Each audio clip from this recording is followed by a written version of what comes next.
السلام علیکم مینوال امید کوم چې تاسو به ټول روغ جوړ به وئ. عزتمنو د چارساده کې مریم ماشوم خپل پلار بې دردۍ سره وژلی و.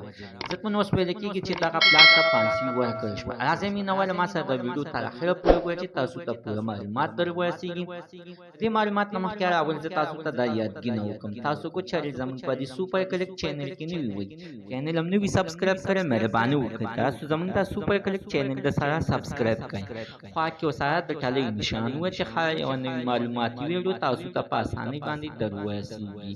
عزتمنو ورځ ته د دغه نیتنۍ ماشومانو سره ظلم زیاتی کېږي چې تېره ورځ د اختر په ورځ باندې عزتمنو څنګه د مریم ماشومې سره خپل پلار عبید عزتمنو په زبردستۍ ځان سره بوتلې وه او ورته کې حلاله کړې وه.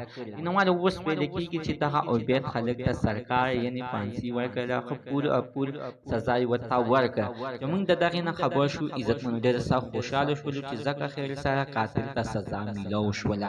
او مینوال چې موږ کله رابطه وساتله د مریم مور سره او د مریم خاندان او ماماګانو سره، نو مینوال هغوی ته په جواب کې ویل چې یعنې سزا خو ورته میلاو شوله. پلار ټول حقیقت په عدالت کې بیان کړو او ویې ویلې چې او دا ما وجلې تا ته ځکه چې دا زما ناجایزه اولاد دی، ما د دغې دپاره وجلې ده. خو مینوال دغه خبرونه دروغ دي چې دته یعنې سزا میلاو شوله، یعنې پانسي ورته میلاو شوه.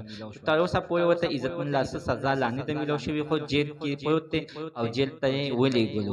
خو مینوال دومره وایم چې پلار خپل ټول حقیقت بیان کړو او ویې ویل چې ما د دغې دپاره خپله لور ووژله. دا زما مشرۍ لور وه، دا د واده په اوومه میاشت باندې شوې وه. ټول خلکو راپسې خندل، د خلکو د لاسه دا ما ووژله. مینوال زموږ د دې ویډیو مقصد همدا ده چې هېڅکله چاته څه پیغور مه ورکوئ. خدای مکه الله مکه دا حادثه به درته مخې ته ودرېږي. زموږ د عزتمن نن ورځې معلومات د دې پورې د نوي معلومات لپاره د سره زموږ د سوپر کلیک چینل د سره سبسکرایب کړئ. خوا کې ورسره د ټلۍ نښان ووهئ چې هره یوه نوې معلوماتي ویډیو تاسو ته په اسانۍ باندې در ورسېږي.